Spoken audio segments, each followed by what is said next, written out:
나이가 들수록 사람을 가려야 한다는 말이 차갑게 들릴지 모릅니다. 그러나 저는 그것이 차가움이 아니라 자기 보존이라고 생각합니다. 젊을 때는 관계가 우리를 키웁니다. 사람을 만나고 부딪히고 때로는 상처도 받아야 성숙해집니다. 하지만 어느 순간부터 관계는 우리를 키우기보다 소모시키기 시작합니다. 그때부터는 질문이 바뀝니다. 누구와 더 잘 지낼까가 아니라 누구와 함께 있을 때 내 마음이 망가지지 않는가로 바뀌는 겁니다. 노후의 시간은 회복이 느립니다. 감정의 피로, 인간관계의 피로는 젊은 시절처럼 하룻밤 자고 사라지지 않습니다. 그래서 늦은 나이에는 좋은 사람을 늘리는 기술보다 나를 망치는 사람을 멀리하는 지혜가 더 절실합니다. 여기서 우리가 조심해야 할 것은 사람을 가린다는 말이 곧 사람을 무시한다는 뜻이 아니라는 점입니다. 가리는 것은 평가가 아니라 선택입니다. 누군가를 낮추기 위해서가 아니라 내 삶의 경계를 지키기 위해서 하는 것입니다. 나는 누구를 미워하려는 게 아닙니다. 다만 내 남은 삶의 시간과 에너지를 어디에 둘지를 결정하는 것이지요. 나이가 들수록 내 안의 평온은 귀해집니다. 그 평온이 깨지는 순간 몸도 마음도 같이 흔들립니다. 그러니 내가 누구 때문에 흔들리는가를 알아채는 사람이 현명한 노년을 삽니다. 특히 우리가 멀리해야 할 사람에는 공통된 특징이 있습니다. 겉으로는 친절해 보이기도 하고 말도 잘하고 사람들과 어울리는데 능숙해 보이기도 합니다. 하지만 함께 있으면 이상하게 마음이 무거워지고 집에 돌아오면 기운이 빠집니다. 그 사람을 떠올리면 가슴이 답답해지고 내 안에 설명할 수 없는 긴장이 생깁니다. 이 신호를 가볍게 보지 마십시오. 인간은 몸으로 먼저 압니다. 이성으로 합리화하기 전에 이미 마음이 경고등을 켜고 있는 경우가 많습니다. 저는 노후의 인간관계를 볼 때 가장 먼저 말을 봅니다. 말은 그 사람의 인격이 밖으로 드러나는 통로입니다. 말이 거칠다는 것은 단순히 표현이 세다는 수준을 넘어 타인을 대하는 태도가 거칠다는 뜻일 가능성이 큽니다. 여기서 우리가 말하는 천박함은 돈이 없어서도 배움이 없어서도 생기는 게 아닙니다. 오히려 학벌이 높아도 돈이 많아도 천박할 수 있습니다.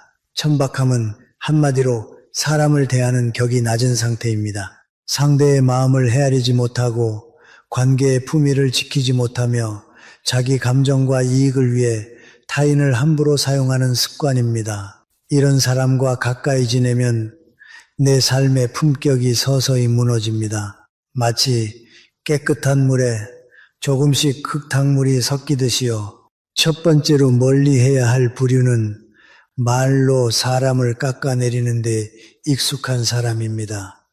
이런 사람은 농담처럼 말합니다. 그러나 그 농담은 늘 누군가를 희생시킵니다. 누군가의 외모, 나이, 가족, 형편을 웃음거리로 만들고 그걸 재치라고 착각합니다. 함께 웃어주지 않으면 당신을 예민한 사람으로 몰아갑니다. 아이고, 그 정도도 못 받아줘? 라고 말하지요. 그러나 그것은 재치가 아니라 폭력입니다. 조용한 폭력입니다.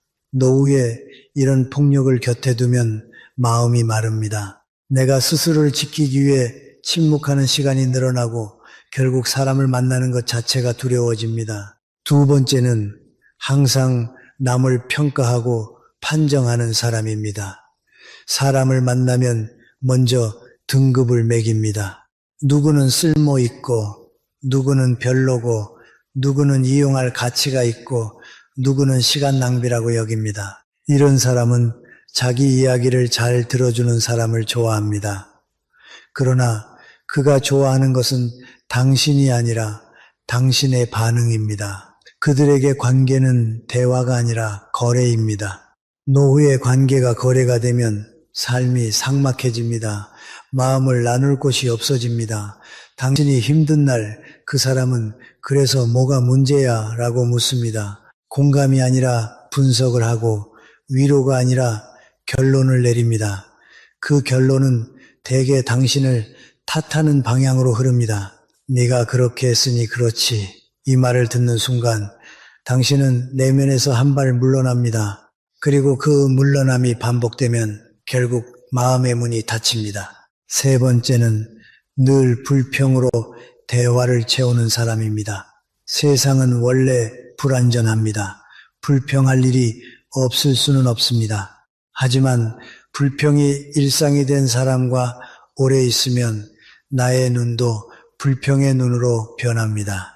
아침에 만나면 아침부터 누군가 욕을 하고 밥을 먹으면서도 불만을 말하고 헤어지기 전까지 계속 결핍을 말합니다. 그런 대화를 반복하면 당신의 마음은 밝아지지 않습니다. 노후는 특히 마음의 방향이 중요합니다. 마음이 늘 어두운 쪽으로 끌려가면 몸도 함께 어두워집니다. 기분이 아니라 건강이 무너집니다. 불평은 습관이 되고 습관은 성격이 되고 성격은 운명이 됩니다. 가까이 지낼수록 그 운명이 전염됩니다. 여기까지 들으면 그럼 누구도 만나지 말라는 말이냐? 라고 묻는 분이 계실 겁니다. 아닙니다. 만나되 내 마음의 생태계를 해치는 사람을 가까이 두지 말자는 겁니다. 노후의 인간관계는 넓이가 아니라 깊이입니다. 수십 명의 연락처가 아니라 단 두세 명이라도 내 마음이 안전해지는 사람이 있는가가 더 중요합니다. 그러려면 먼저 나를 어지럽히는 관계의 징후를 정확히 알아야 합니다. 지금 당신이 피곤한 이유가 단지 나이 때문이 아닐 수 있습니다. 누군가가 당신의 마음을 계속 흔들고 있기 때문일 수 있습니다. 저는 노후를 준비하는 사람에게 한 가지 질문을 드리고 싶습니다.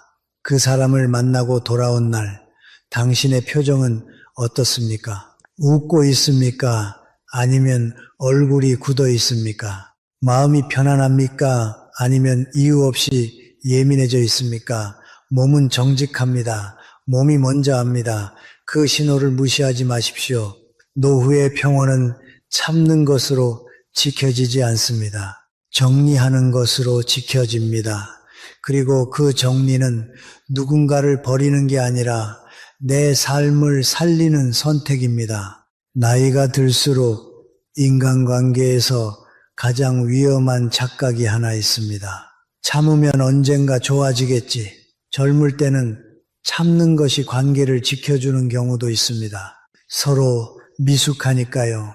그런데 노후의 관계에서 참는 습관은 종종 손해가 아니라 파손으로 이어집니다.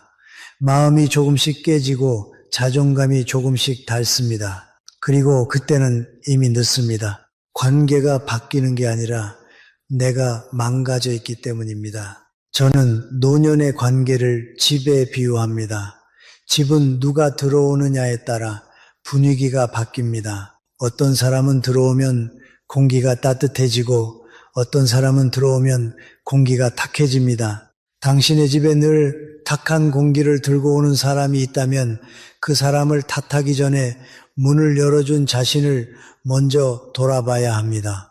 우리는 예의라는 이름으로 문을 열어주고 정이라는 이름으로 내 경계를 허물어 버립니다. 하지만 예의는 경계를 무너뜨리는 도구가 아닙니다. 예의는 경계를 더 품격 있게 세우는 방식입니다. 노후에 멀리해야 할 사람들을 더 구체적으로 이야기해 보겠습니다. 첫째는 죄책감으로 사람을 묶는 사람입니다. 이런 사람은 직접적으로 강요하지 않습니다. 대신 분위기로, 말투로, 표정으로 당신을 짜짜맵니다. 내가 이렇게 힘든데 너는 왜 그렇게 편하게 살아?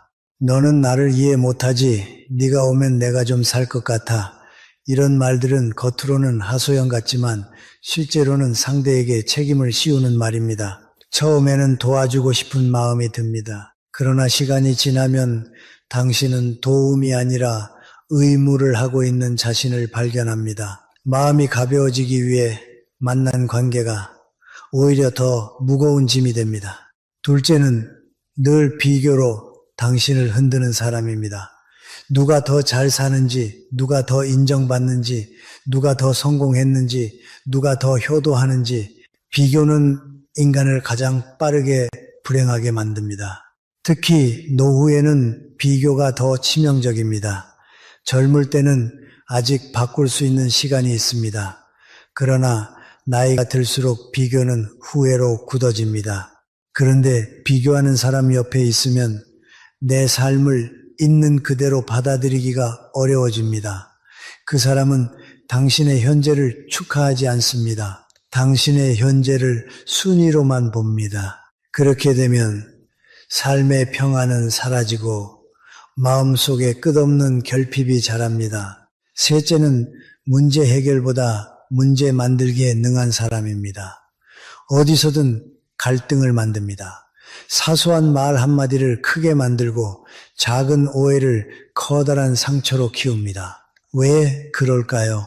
갈등이 있어야 자신이 중심에 설 수 있기 때문입니다. 이런 사람은 평화로운 상황에서 오히려 불안해합니다. 그래서 일부러 문제를 만들고 사람들을 나누고 편을 가르게 합니다. 노후에 이런 사람과 엮이면 에너지가 바닥납니다. 갈등을 해결하느라 하루가 다 가고 정작 내 삶은 한 발도 앞으로 나아가지 못합니다. 그런데 여기서 중요한 것은 이 사람들의 성격이 나쁘다거나 악하다는 단순한 결론이 아닙니다.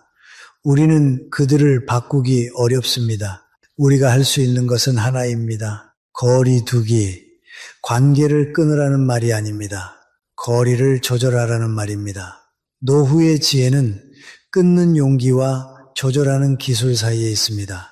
어떤 관계는 완전히 끊지 않아도 됩니다. 다만 내가 상처받지 않을 만큼만 가까이 하면 됩니다. 그럼 어떻게 거리두기를 해야 할까요?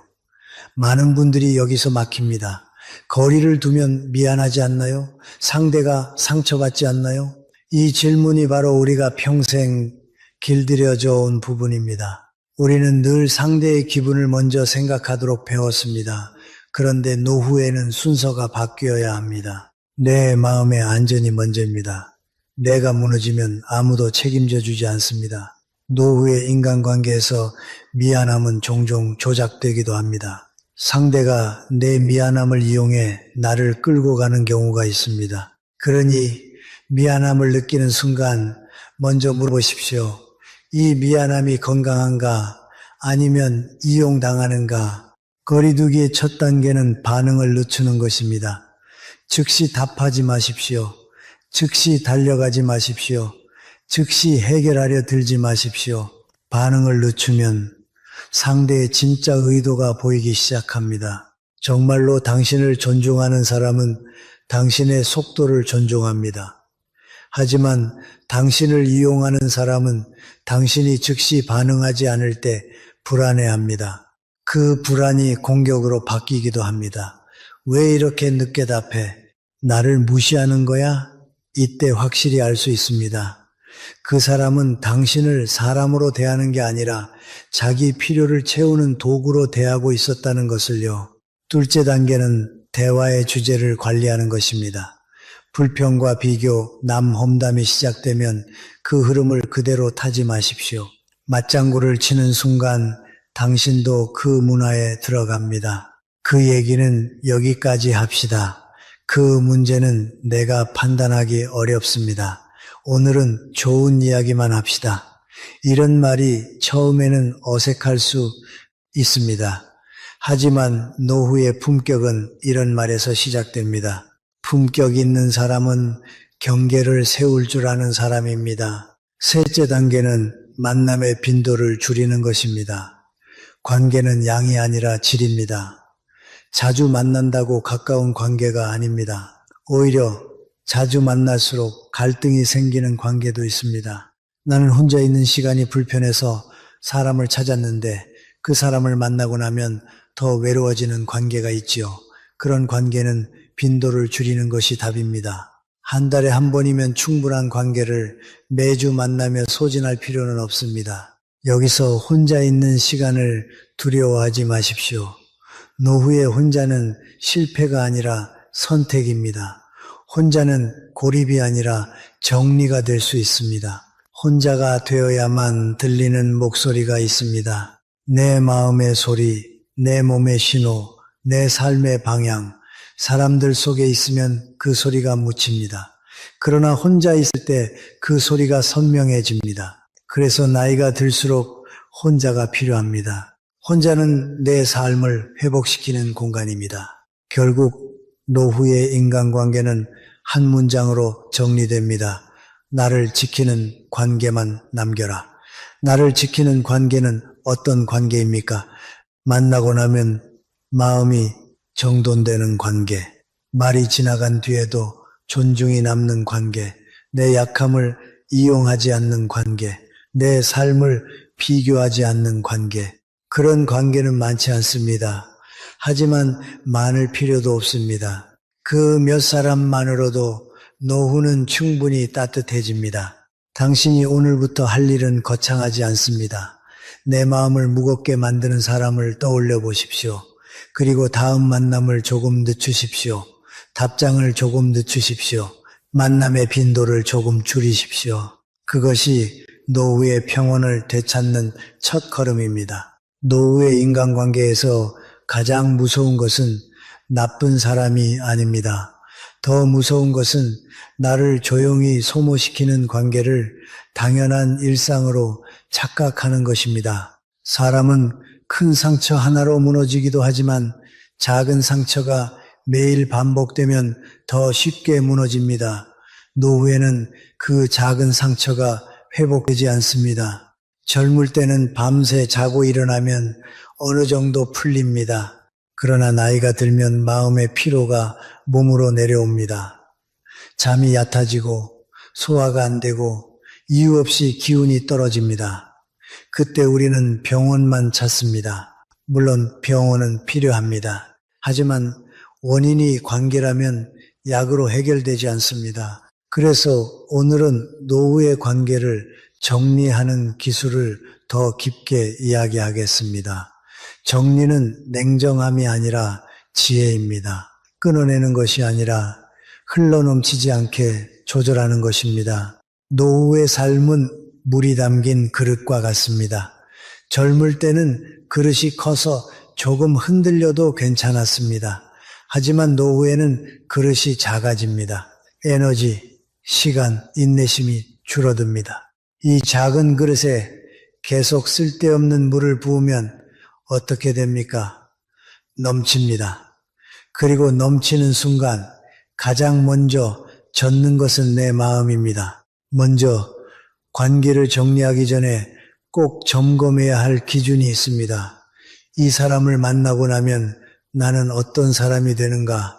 이 질문이 핵심입니다. 어떤 사람을 만나면 마음이 가벼워지고 생각이 정돈되고 내가 더 괜찮은 사람이 됩니다. 반대로 어떤 사람을 만나면 마음이 불안해지고 내 말이 거칠어지고 집에 돌아와서도 기분이 가라앉습니다.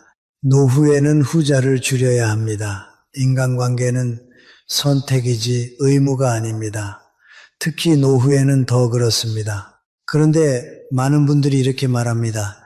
그래도 오래 알던 사람인데요. 그래도 가족인데요. 그래도 내가 먼저 도와줬으니까요. 저는 이 말이 얼마나 무거운지 압니다. 오래 알았다는 이유로 계속 참고, 가족이라는 이유로 계속 견디고, 내가 도와줬다는 이유로 계속 끌려가는 사람을 너무 많이 봤습니다. 그러나 관계는 과거로 유지되지 않습니다. 관계는 현재로 유지됩니다. 지금 이 관계가 나를 살리는가 죽이는가 그 기준이 노후에는 더 중요합니다. 노후의 관계를 정리할 때 사람들은 크게 세 부류로 나뉩니다. 첫째, 나를 이용하는 사람. 둘째, 나를 흔드는 사람. 셋째, 나를 존중하는 사람. 여기서 중요한 것은 이용하는 사람을 악인으로 몰아붙이는 것이 아닙니다. 그 사람은 그 사람의 방식으로 살아온 것입니다. 다만 그 방식이 당신의 노후를 망가뜨릴 뿐입니다. 그러면 당신은 선택해야 합니다. 계속 망가지며 살 것인가? 조금 불편해도 내 삶을 지킬 것인가? 이용하는 사람의 특징은 간단합니다. 만남이 늘 요구로 끝납니다. 전화가 오면 부탁, 만나면 부탁, 이야기의 결론이 늘 네가 해줘야 해. 그리고 당신이 힘들다고 말하면 그래도 너밖에 없어. 이 말이 달콤하게 들리는 순간이 있습니다. 인정받는 느낌이 들기도 합니다. 하지만 그건 인정이 아닙니다. 의존입니다. 당신을 사람으로 대하는 게 아니라 기능으로 대하는 것입니다. 노후의 삶에서 그런 관계를 오래 끌고 가면 당신의 삶은 점점 나가 아니라 남의 필요가 됩니다. 흔드는 사람은 조금 다릅니다. 이 사람은 직접 부탁하지 않아도 당신을 흔듭니다. 비교, 비난, 불안, 소문, 감정, 기복, 말 한마디로 당신의 하루를 망칩니다. 너 요즘 왜 그래? 너도 이제 늙었다. 그 집은 잘 산다더라. 이런 말들이 반복되면 당신의 마음은 흔들리는 배처럼 안정감을 잃습니다. 노후에는 안정감이 곧 건강입니다. 마음이 흔들리면 몸도 흔들립니다. 혈압이 오르고 잠이 깨고 작은 일에도 화가 납니다. 결국 당신은 자기 자신에게도 낯선 사람이 됩니다. 반면 존중하는 사람은 어떤 사람입니까?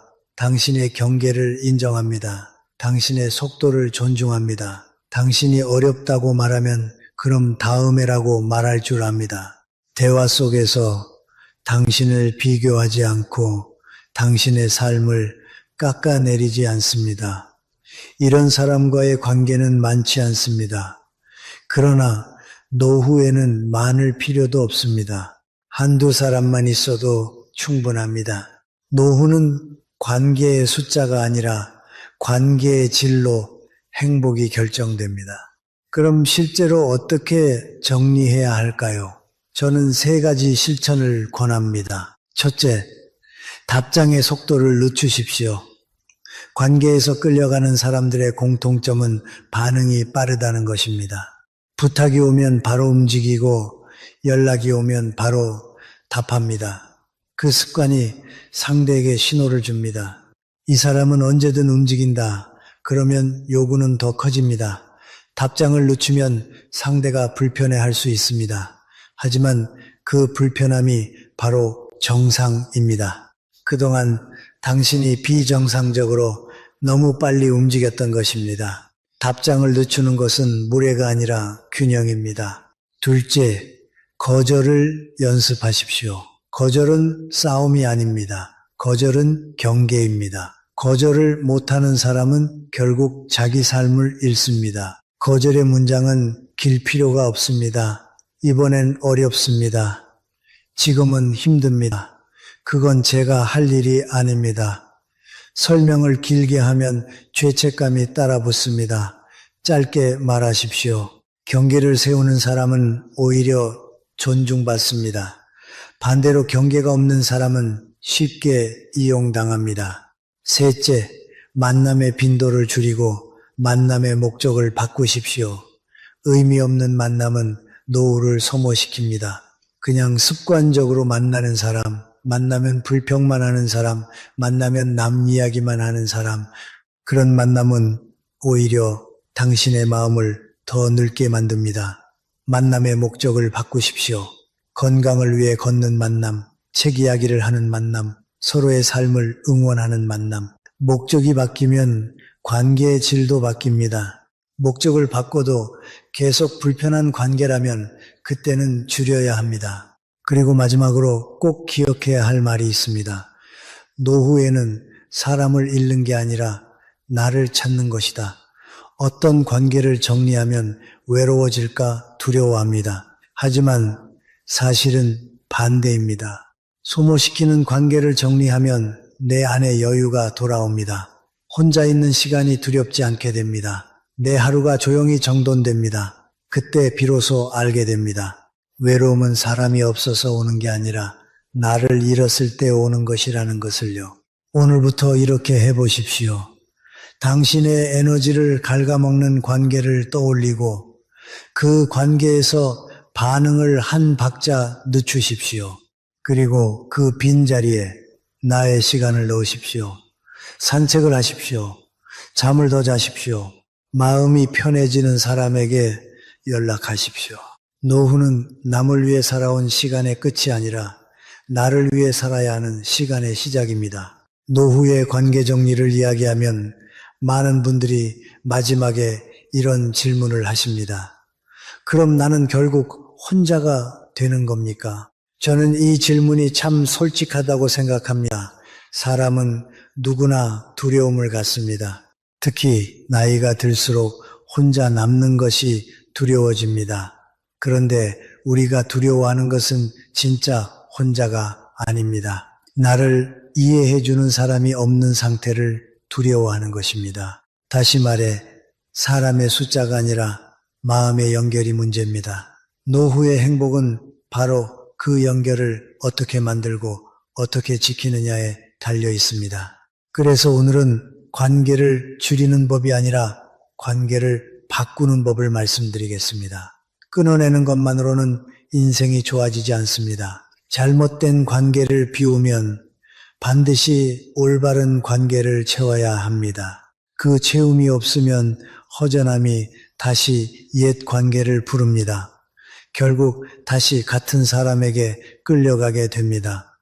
노후에는 이 반복이 가장 위험합니다. 그러니 정리 다음에 반드시 해야 할 일은 새로운 질서를 세우는 것입니다. 첫 번째로 필요한 것은 혼자의 기술입니다.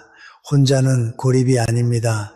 혼자는 회복입니다. 혼자 있는 시간을 제대로 쓰면 인간관계의 기준이 달라집니다. 젊을 때는 외부 평가가 중요했습니다. 나를 인정해주는 사람, 나를 필요로 하는 사람, 그 관계가 자존감이 되기도 했습니다. 그러나 노후에는 그 방식이 독이 됩니다.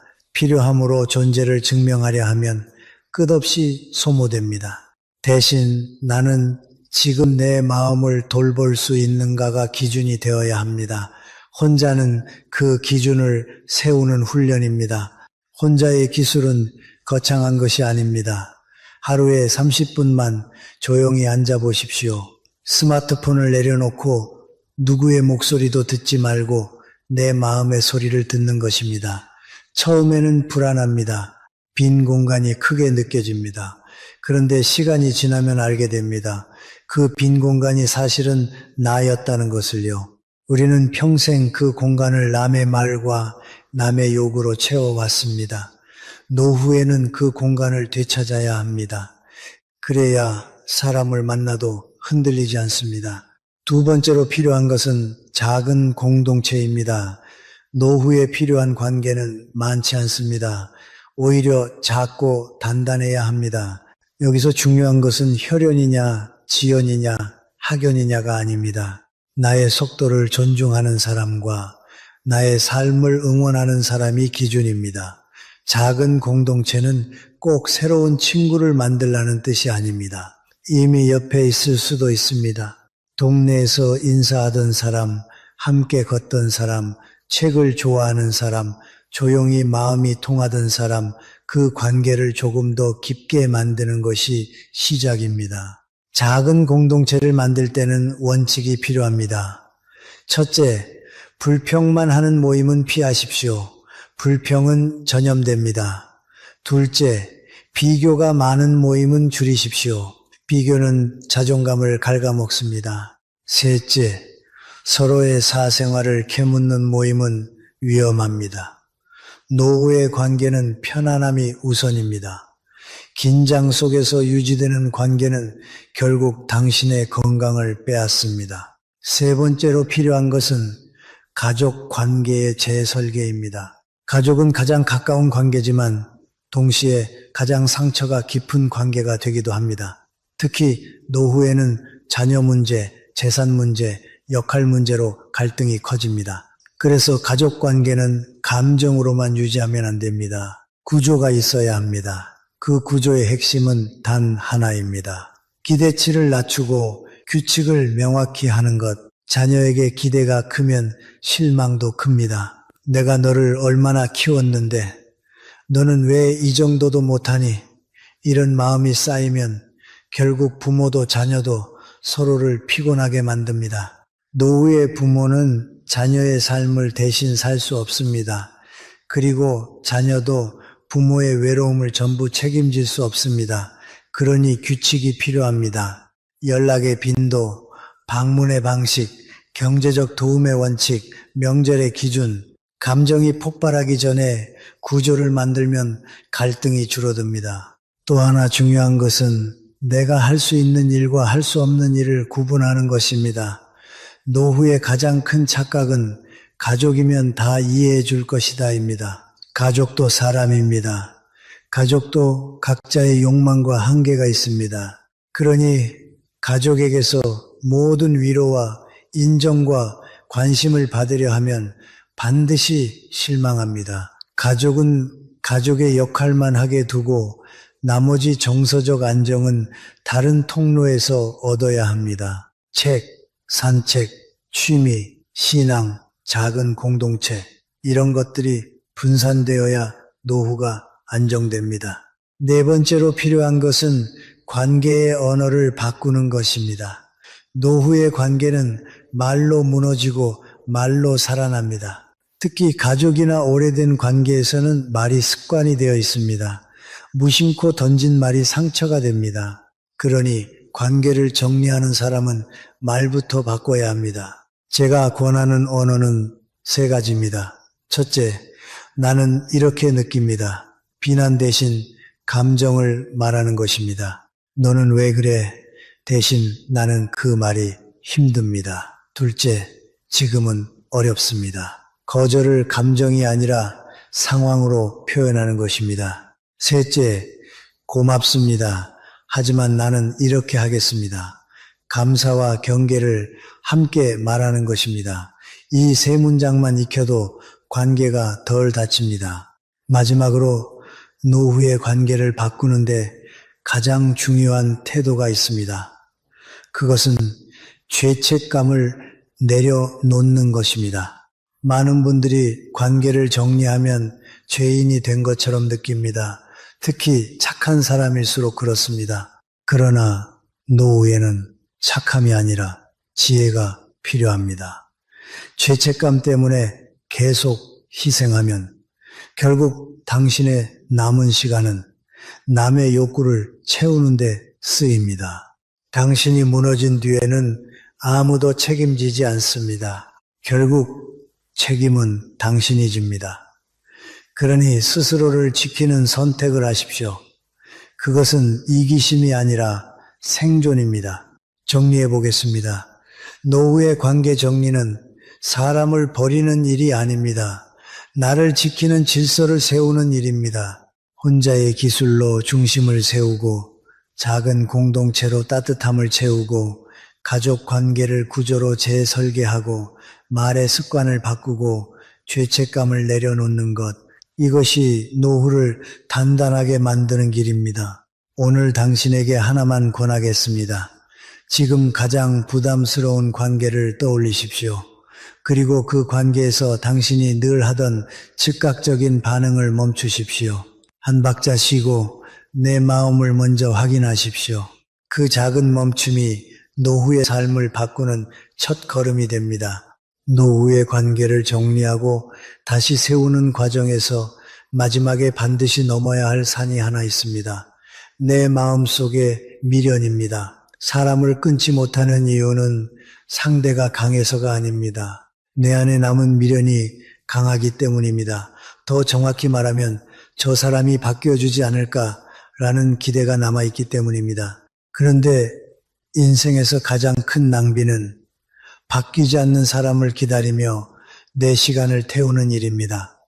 노후에는 그 낭비를 할 여유가 없습니다. 시간은 줄어들고 회복력도 줄어듭니다. 그러니 마지막은 기대의 정리로 끝나야 합니다. 먼저 관계를 다시 세우는 가장 현실적인 기준을 말씀드리겠습니다. 노후의 관계는 정칭이 아니라 안전이 기준입니다. 이 말이 차갑게 들릴 수 있습니다. 하지만 노후는 감정의 계절이 아니라 생존의 계절입니다. 안전이 무너지면 정은 더 이상 힘을 발휘하지 못합니다. 여기서 말하는 안전은 세 가지입니다. 첫째, 정서적 안전. 만나고 나면 마음이 무너지는 사람은 멀리해야 합니다. 둘째, 경제적 안전. 돈 문제로 당신의 노후를 흔드는 관계는 가장 위험합니다. 셋째, 건강의 안전. 과도한 술자리, 무리한 일정, 감정 소모가 큰 만남은 몸을 망칩니다. 이 세 가지 중 하나라도 지속적으로 무너뜨리는 관계라면 그 관계는 정리 대상입니다. 그렇다면 정리는 어떻게 해야 합니까? 많은 분들이 단칼에 끊어야 한다라고 생각합니다. 그런데 노후의 정리는 칼이 아니라 문입니다. 문은 닫을 수도 있고 조금 열어둘 수도 있고 필요할 때만 열 수도 있습니다. 관계를 모두 끊는 것이 목적이 아닙니다. 출입을 관리하는 것이 목적입니다. 내가 지치지 않는 방식으로, 내가 흔들리지 않는 방식으로 관계의 출입을 조절하는 것입니다. 그래서 저는 노후의 관계 관리법을 세 단계로 권합니다. 첫째, 거리두기, 연락 빈도를 줄이고 만남의 시간을 짧게 하십시오. 둘째, 조건 설정, 만남의 방식과 규칙을 정합니다.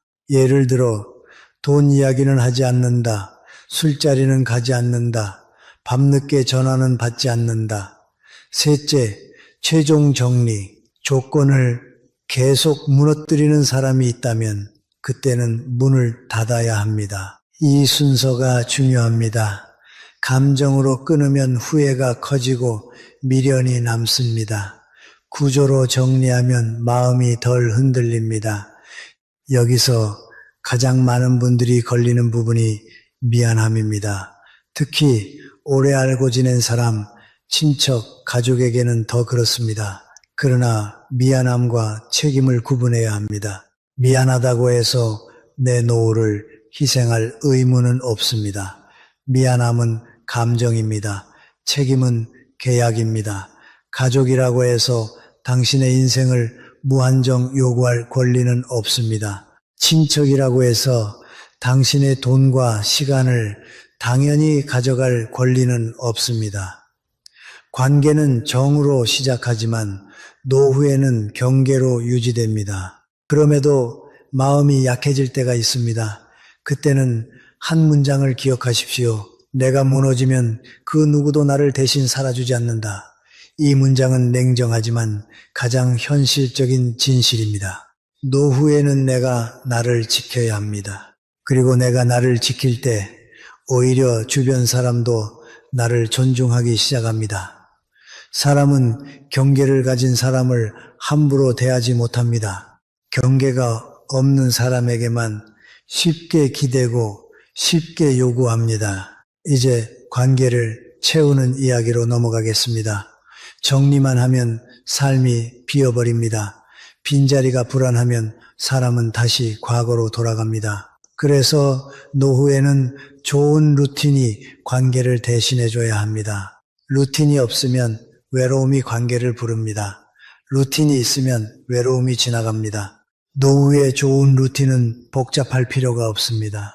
아침에 같은 시간에 일어나 물 한 잔을 마시고 20분 산책하고 간단히 스트레칭하고 책을 10쪽이라도 읽는 것, 이 정도만 해도 마음의 중심이 생깁니다. 사람은 중심이 있을 때 관계에 끌려가지 않습니다. 중심이 없을 때만 관계에 매달립니다. 그래서 저는 노후의 행복을 사람의 문제가 아니라 생활의 문제라고도 말합니다. 생활이 안정되면 관계도 안정됩니다. 그리고 마지막으로 노후에 반드시 지켜야 할 관계가 있습니다. 그것은 나와의 관계입니다. 사람은 평생 남과의 관계를 배우지만 정작 자신과의 관계는 배우지 못합니다. 그래서 나이가 들면 혼자가 두렵습니다. 사실은 혼자가 두려운 게 아니라 나와 마주하는 것이 두려운 것입니다. 그런데 노후의 가장 큰 자유는 드디어 남의 시선에서 벗어나 나를 살 수 있다는 자유입니다. 그 자유를 누리는 사람이 노후에 행복합니다. 이 자유를 누리기 위해서는 스스로에게 한 가지 질문을 매일 하시면 좋겠습니다. 오늘 나는 나를 존중했는가? 남의 부탁을 거절했는가? 내 몸을 무리하게 쓰지 않았는가? 내 마음을 억지로 참지만은 않았는가? 이 질문을 하다 보면 자연스럽게 관계의 기준이 바뀝니다. 그리고 그 기준이 바뀌면 당신 곁에는 소수의 좋은 사람만 남게 됩니다. 그게 노후의 가장 강한 부자가 되는 길입니다. 사람의 숫자가 아니라 마음의 질이 부자입니다. 마무리로 한 가지 부탁을 드리겠습니다. 오늘부터 좋은 사람이 되려고 애쓰지 마십시오. 대신 단단한 사람이 되려고 하십시오. 좋은 사람은 이용당하기 쉽습니다. 단단한 사람은 존중받습니다. 노후에는 존중이 행복입니다. 존중받는 사람은 외롭지 않습니다. 비록 혼자 있어도 흔들리지 않습니다. 이제 결단해야 합니다. 관계를 정리할 것인가 말 것인가가 아닙니다. 내 노후를 지킬 것인가입니다. 당신의 남은 시간은 소중합니다. 그 소중한 시간을 누구에게, 무엇에, 어떻게 쓰겠습니까? 답은 이미 당신 마음속에 있습니다. 노후의 관계를 정리하는 데서 가장 무서운 순간은 따로 있습니다. 누구와 멀어지는 순간이 아니라 내가 이제 정말 혼자가 되는 것 아닐까 하는 두려움이 올라오는 순간입니다. 사람을 끊는 일은 결심으로 할 수 있습니다. 하지만 외로움은 결심만으로 사라지지 않습니다. 그래서 노후의 관계 정리는 절반짜리 과제입니다. 나머지 절반은 혼자 있는 시간을 행복으로 바꾸는 기술입니다. 오늘은 그 이야기를 하겠습니다. 먼저 외로움과 고독을 구분해야 합니다. 외로움은 결핍에서 옵니다. 누군가 있어야만 내가 괜찮다는 생각, 누군가가 나를 인정해야만 내가 존재한다는 착각에서 옵니다. 반면 고독은 선택입니다. 내가 나를 지키기 위해 일부러 거리를 두는 것, 내 마음의 중심을 세우기 위해 혼자 있는 시간을 갖는 것입니다. 노후가 불행해지는 사람은 외로움해지고 노후가 단단해지는 사람은 고독을 선택합니다. 그러면 고독을 선택하는 사람은 무엇이 다릅니까? 첫째, 일상이 있습니다. 둘째, 의미가 있습니다. 셋째, 작은 관계가 있습니다. 큰 관계를 줄이는 대신 작은 관계를 남겨둡니다. 많은 사람을 만나며 소모하지 않습니다. 대신 몇 사람과 깊게 연결됩니다. 노후에 필요한 것은 사람의 수가 아닙니다. 내 마음을 안전하게 해주는 관계의 질입니다. 여기서 가장 중요한 원칙을 하나 말씀드리겠습니다. 노후에는 대화의 양보다 회복의 시간이 중요합니다. 젊을 때는 사람을 만나도 금방 회복합니다. 하지만 나이가 들면 그렇지 않습니다. 한번 마음이 상하면 회복하는데 시간이 오래 걸립니다. 그러니 노후의 인간관계는 회복력을 보존하는 방식이어야 합니다. 만나고 나서 허무하고 피곤한 사람이라면 그 사람은 당신의 노후를 갉아먹고 있는 것입니다. 반대로 만나고 나서 마음이 정돈되는 사람이 있다면 그 사람은 당신을 살리는 사람입니다. 기준은 간단합니다. 만난 뒤 내 마음이 좋아지는가 나빠지는가. 그런데 현실에서는 이런 사람이 많지 않습니다. 그래서 혼자 있는 시간이 늘어납니다. 그때 우리는 무엇으로 마음을 채워야 합니까? 저는 세 가지를 권합니다. 첫째, 몸을 움직이는 습관. 둘째, 생각을 정리하는 습관. 셋째, 마음을 따뜻하게 하는 습관입니다. 첫째, 몸을 움직이는 습관은 노후의 우울을 막는 가장 강력한 처방입니다. 우울은 대개 마음에서 시작한다고 생각하지만 실제로는 몸에서 시작되는 경우가 많습니다. 몸이 굳으면 마음도 굳습니다. 그래서 저는 하루 30분이라도 걸으라고 말합니다. 거창한 운동이 아닙니다. 같은 길을 걷는 것만으로도 좋습니다. 걷는 동안 생각이 정리되고 불안이 내려갑니다. 사람은 가만히 있을 때 불안이 커집니다. 움직일 때 불안이 줄어듭니다. 둘째, 생각을 정리하는 습관입니다. 노후의 불안은 대개 정리되지 않은 생각에서 옵니다. 특히 과거의 상처, 사람에 대한 원망, 내가 왜 그렇게 살았을까 하는 후회가 계속 머릿속을 맴돕니다. 그 생각은 밤에 더 커집니다. 그래서 저는 글을 쓰라고 권합니다. 길게 쓸 필요도 없습니다. 하루에 딱 3줄만 쓰십시오. 오늘 내가 잘한 것 하나, 오늘 내가 지킨 원칙 하나, 내일 내가 할 작은 행동 하나. 이 3줄이 쌓이면 마음의 구조가 생깁니다. 구조가 생기면 감정은 덜 흔들립니다. 셋째, 마음을 따뜻하게 하는 습관입니다. 여기서 말하는 따뜻함은 감상적인 위로가 아닙니다. 자신을 돌보는 작은 의식입니다. 예를 들어 아침에 따뜻한 차 한 잔을 천천히 마시는 것, 식사를 대충 때우지 않고 한 끼라도 정성껏 먹는 것, 집을 너무 어지럽혀 두지 않고 작은 공간 하나라도 정리해 두는 것, 이런 작은 의식이 자기 존중을 만들고 자기 존중이 외로움을 이깁니다. 이제 중요한 질문을 드리겠습니다. 혼자 살아도 괜찮은 사람은 어떤 사람입니까? 답은 하나입니다. 자기 삶을 스스로 운영할 수 있는 사람입니다. 운영이란 무엇입니까? 하루의 흐름을 내가 정하고 내 시간을 내가 관리하고 내 기분을 내가 조절하려고 노력하는 것입니다. 누가 연락해줘야 기분이 좋아지고 누가 찾아와야 마음이 안정되는 사람은 노후에 흔들립니다. 반대로 내가 내 삶의 리듬을 만들면 사람은 선택이 됩니다. 필요할 때만 만나고 원할 때만 대화합니다. 노후는 바로 그 자유를 누릴 수 있는 시기입니다. 하지만 많은 분들이 여기서 막힙니다. 나는 원래 성격이 외로움을 많이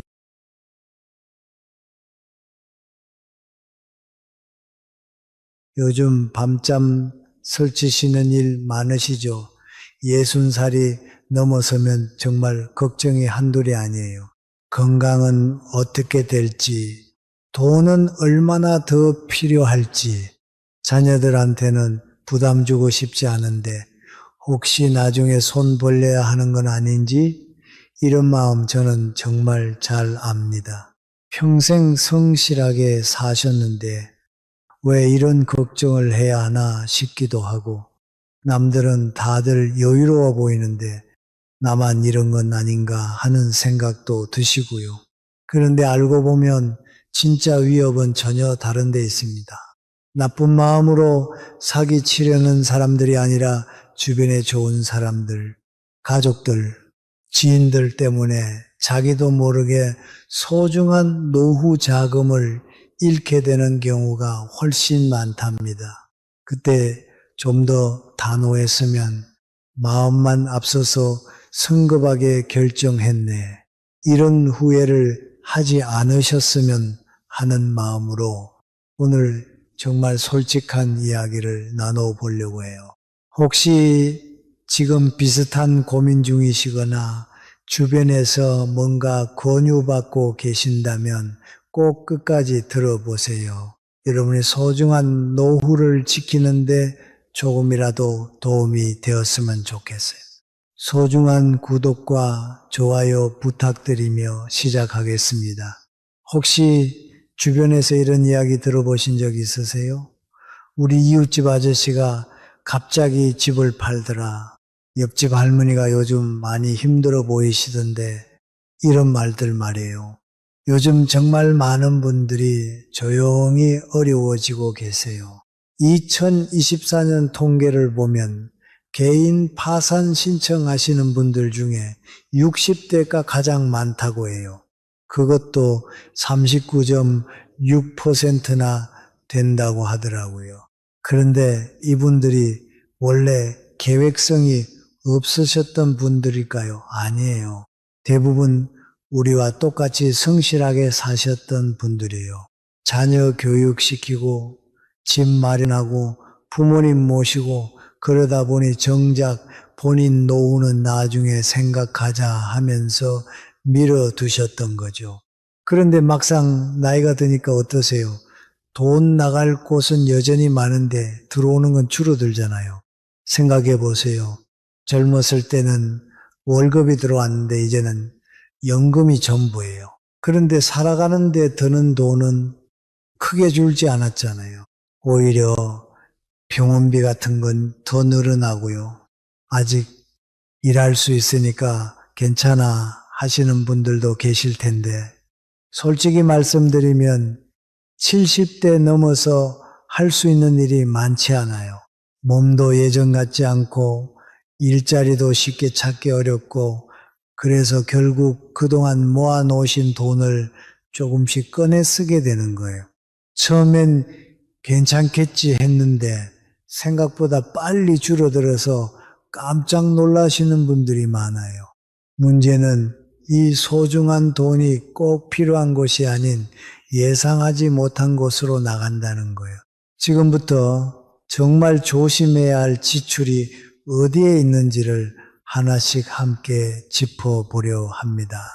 이건 누굴 비난하자는 이야기가 아니라 여러분의 노후를 지키기 위한 현실적인 기준을 세우는 일입니다. 첫 번째, 절대 돈을 쓰면 안 되는 곳은 성인 자녀 뒷바라지입니다. 자식이 어려우면 도와주는 게 당연하지 않나 이렇게 생각하시는 분들 많으실 겁니다. 물론 정말 급한 상황이면 도와줘야죠. 하지만 대부분은 그렇지 않습니다. 김민철 어르신의 경우 65세에 회사에서 명예퇴직을 하셨을 때 퇴직금이 1억 5천만 원이셨어요. 처음엔 다른 일자리도 알아보셨는데 나이 때문인지 쉽지 않더라고 하시더라고요. 그래도 퇴직금이 있으니까 조금은 여유롭게 살 수 있겠다 하셨는데 어느 날 큰아들이 찾아왔어요. 아버지, 제가 사업을 한번 해보려고 하는데 5천만 원만 도와주실 수 있을까요? 1년 후에 꼭 드릴게요. 아버님 마음이 어땠을까요? 자식이 뭔가 해보겠다는데 안 도와줄 부모가 어디 있겠어요? 그래, 아들이 열심히 해보겠다는데 도와주자 하시면서 5천만 원을 빌려주셨어요. 1년이 지났는데 아들이 또 왔어요. 아버지, 사업이 조금 어려워서요. 3천만 원만 더 도와주세요. 이번엔 정말 잘 될 것 같아요. 아버님도 고민이셨겠지만 이미 5천만 원을 빌려주신 상황에서 아들 사업이 실패하면 갚을 수 없을 텐데 이번에 도와주면 성공할 수도 있지 않을까 하는 마음으로 또 도와주셨어요. 그 다음에도 비슷한 일이 반복됐어요. 아버지, 이번엔 정말 마지막이에요. 결국 3년 만에 1억 원이 다 나갔어요. 그 후 아들한테 갚으라고 했더니 아버지, 저도 정말 어려워요. 조금만 기다려주세요 라고 말하더래요. 그게 벌써 2년 전 일이에요. 그동안 아버님도 경비일이나 택시 운전 같은 걸 해보려고 하셨는데 나이도 있으시고 건강도 예전 같지 않아서 쉽지 않으시더라고요. 지금은 기초연금 33만 원과 남은 5천만 원을 조금씩 꺼내 쓰면서 생활하고 계세요. 매달 생활비가 120만 원 정도 드는데 연금으로는 턱없이 부족하니까 원금을 매달 80만 원씩 까먹고 계시는 거예요. 이런 식으로 가면 6년 정도 후에는 그 돈도 다 떨어질 것 같다고 하시더라고요. 더 안타까운 건 뭔지 아세요? 그 아들이 나중에 취직을 했는데 새 차를 할부로 샀더라고요. 아버지한테는 못 갚겠다고 하면서 말이에요. 이런 이야기를 하면 자식 도와주는 게 뭐가 잘못이야 라고 하실 수도 있어요. 저도 그 마음 충분히 이해해요. 부모 마음이 다 그렇잖아요. 하지만 생각해 보시면 우리 세대는 다 자력으로 했잖아요. 결혼 자금도 집 마련도 부모님이 다 해주시지 않았어도 우리는 살아왔어요. 그런데 지금 세대는 왜 다 해줘야 할까요? 더 중요한 건 도와준다고 해서 자녀가 정말 잘 되는 건 아니라는 거예요. 미국에서 연구해 본 결과 오히려 부모가 성인 자녀를 계속 도와주면 그 자녀가 경제적으로 더 어려워진다고 합니다. 스스로 해결하려는 의지가 약해지기 때문이죠. 나중에 여러분이 정말 도움이 필요할 때를 생각해 보세요. 지금 자녀들 도와주느라 노후 자금을 다 쓰시면 정작 본인이 병원비나 생활비가 필요할 때는 어디서 구하실 건가요? 그때 가서 자녀들한테 손 벌리시게 되면 그게 서로에게 더 큰 부담이 될 수 있어요. 처음부터 선을 정해 두시는 게 서로에게 도움이 될 겁니다. 자녀 사랑하는 마음은 돈으로 표현하는 게 아니라 스스로 설 수 있도록 응원해 주시는 거잖아요. 저는 노후 준비해야 한다고 솔직하게 말씀하시면 오히려 자녀들이 더 단단해질 수 있을 거예요. 두 번째, 절대 돈을 쓰면 안 되는 곳은 고수익 투자입니다. 나이 들수록 이상하게 투자 욕심이 생깁니다. 이제 벌 수 있는 시간이 얼마 남지 않았으니까 한 번에 크게 벌어야겠다. 이런 마음이 드는 거죠. 그래서 연 10%, 20% 수익을 약속하는 투자에 혹하게 됩니다. 하지만 여러분, 세상에 공짜는 없습니다. 높은 수익률에는 반드시 높은 위험이 따라요. 박순우 어르신 이야기를 들어보세요. 72세이신데 퇴직금 2억 원을 은행에 넣어 두셨어요. 그런데 매달 나오는 이자가 40만 원도 안 되니까 답답하셨나 봐요. 그런데 어느 날 교회에서 만난 지인이 와서 이런 말을 했다고 해요. 형님, 제가 아는 부동산 펀드가 있는데 연식이 퍼센트 수익을 보장해줘요. 원금도 보장하고요. 저도 1억 넣었는데 매달 100만 원씩 나와요. 2억에 12%면 매달 200만 원씩 나오는 거잖아요. 어르신이 혹할 만했죠. 그래서 처음엔 5천만 원만 넣어봤어요. 정말 신기하게도 첫 달에 50만 원이 들어왔어요. 둘째 달에도 셋째 달에도 6개월간 꼬박꼬박 나왔습니다. 야, 이거 괜찮네 하면서 주변에 자랑도 하셨고요. 그래서 나머지 1억 5천만 원도 다 넣었습니다. 이제 매달 200만 원씩 나올 거라고 생각하면서요. 그런데 7달째부터 갑자기 연락이 끊어졌습니다. 펀드 회사 사무실에 가보니까 문이 잠겨 있고 전화도 안 받고 알고 보니 그게 폰지 사기였던 거예요. 처음 몇 달 수익금은 나중에 들어온 사람들 돈으로 준 거였고요. 돈이 더 이상 안 들어오니까 잠적해버린 거죠. 어르신은 2억 원을 다 잃으셨습니다. 75세에 갑자기 무일푼이 된 거예요. 이런 일이 요즘 정말 많아요. 비트코인이니 어려운 이름의 투자 상품이니 모두 안전하고 돈 많이 벌 수 있다고 하지만 사실은 도박이나 다름없어요. 특히 요즘 많이 들어보셨을 거예요. 원금 보장해 드립니다. 이런 말들. 그런데 생각해 보세요. 은행 가서 돈 맡겨봐야 1년에 2에서 3% 정도 이자 주는데 어떻게 원금도 보장하면서 1년에 10%씩이나 줄 수 있겠어요? 말이 안 되잖아요. 그런데도 왜 속게 될까요? 마음이 급하시니까요. 나이도 있고 이제 돈 벌 기회가 많지 않은데 이번 기회에 크게 한번 벌어보자 이런 생각 때문이에요. 하지만 생각해 보세요. 젊었을 때 투자 실패하면 다시 일해서 만회할 수 있어요. 그런데 지금 나이에 실패하면 다시 돈 벌 기회가 별로 없잖아요. 그러니까 우리는 얼마나 많이 벌까 보다 어떻게 잃지 않을까를 먼저 생각해야 돼요. 만약에 정말 답답하시다면 제가 드리고 싶은 조언이 있어요. 우선 절대 한꺼번에 큰 돈을 움직이지 마세요.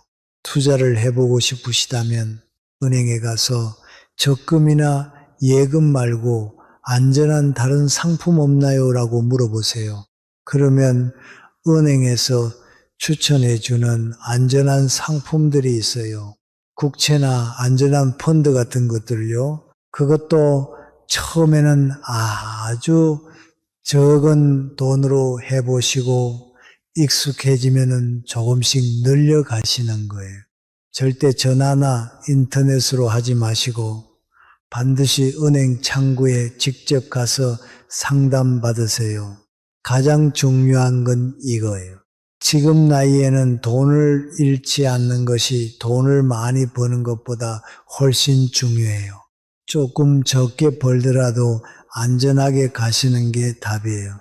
세 번째, 절대 돈을 쓰면 안 되는 곳은 건강 관련 허위 상품입니다. 건강 이야기도 빼놓을 수 없죠. 최순미 어르신 이야기를 들어보세요. 69세이신데 무릎이 아프다고 하시더라고요. 그런데 이웃집 아주머니가 와서 우리 집 양반이 먹고 있는 건강식품이 있는데 무릎에 진짜 끝내줘요. 한 박스가 80만 원이긴 한데 3달 치라고 하니까 하루에 10,000원도 안 되잖아요. 이렇게 권하셨어요. 어르신도 80만 원이면 좀 비싸네 하셨지만 그 아주머니가 강력하게 권해서 한번 해보기로 하셨어요. 3달 드셨는데 별로 효과가 없었어요. 그러니까 판매하는 분이 전화를 해서 어르신 이런 건강식품은 개인차가 있어서 오래 드셔야 해요. 지금 그만두시면 지금까지 드신 게 다 물거품이에요. 이렇게 말하더래요. 그 말을 듣고 보니까 그럴듯하게 들리시더래요. 그래, 3달로는 부족했나 하시면서 또 3박스를 주문하셨어요. 그런데 6달을 더 드셨는데도 무릎은 여전히 아팠어요. 오히려 더 아픈 것 같기도 하고요. 그래서 이번엔 가족들한테 이야기를 했어요. 엄마, 그거 효과 없는 것 같은데 이제 그만두세요. 하지만 어르신은 이미 이만큼 썼는데 이제 와서 그만둘 수는 없잖아. 조금 더 해보자 하는 마음이셨어요. 결국 1년간 320만 원을 쓰셨는데 효과는 전혀 없었어요. 답답해서 병원에 가셨더니 의사 선생님이 그러시더라고요. 무릎 연골이 많이 닳았네요. 이런 경우에는 주사치료나 물리치료가 도움이 될 것 같아. 건강식품으로는 어떻게 할 수가 없어요. 320만 원이면 병원에서 무릎 주사를 몇십 번도 맞을 수 있고 물리치료도 몇 년간 받을 수 있는 돈이에요. 이런 일이 정말 많아요. 특히 나이 드시면 건강이 가장 걱정되니까 이것만 먹으면 좋아진다는 말에 혹하시게 되는 거예요. 그런데 생각해 보세요. 만약에 정말 무릎 관절염이 건강식품으로 나왔다면은 정형외과 의사들이 왜 주사나 물리치료를 권할까요? 진짜 효과 있는 건강식품이 있다면은 병원에서 먼저 권했을 거예요. 건강이 걱정되시는 마음. 저는 정말 충분히 이해해요. 아프면 뭐든 해보고 싶은 게 사람 마음이잖아요. 그런데 정말 건강하고 싶으시면 검증되지 않은 건강식품보다는 병원에서 정기검진 받으시고 필요하면 치료받으시는 게 훨씬 확실해요. 물론 기본적인 종합 비타민이나 검증된 건강식품을 드시는 건 괜찮아요. 다만 이것만 먹으면 당뇨병, 고혈압, 관절염이 모두 낫는다는 식의 과대 광고는 절대 믿지 마세요. 그리고 이런 것들도 조심하세요. 전화나 방문 판매로 파는 건강식품들, 특히 텔레비전에서 광고하는 그것이라면서 파는 것들 대부분 효과 없고 비싸기만 해요. 예, 한 가지 더 말씀드리면 건강식품을 드시려면 약국에서 파는 것들로 하세요. 최소한 약사분이 성분이라도 확인해 주시니까 훨씬 안전해요. 네 번째, 절대 돈을 쓰면 안 되는 것은 체면 유지비입니다.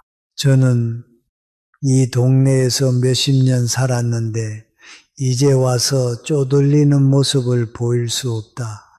이런 마음 때문에 쓸데없는 체면비에 돈을 쓰시는 분들이 많아요. 체면이라는 건 참 묘합니다. 남에게 잘 보이고 싶은 마음이기도 하고 사실은 나 자신을 지키고 싶은 본능이기도 하지요. 그런데 그 본능이 지나치면 지갑이 먼저 무너집니다. 그리고 마음까지 따라 지칩니다. 장옥순 어르신이 그랬어요. 평생 한 동네에서 성실히 살아오신 분입니다. 자녀들 다 추가시키고 이제는 노후를 편히 보내셔도 될 나이인데요. 그 체면이 늘 문제였습니다.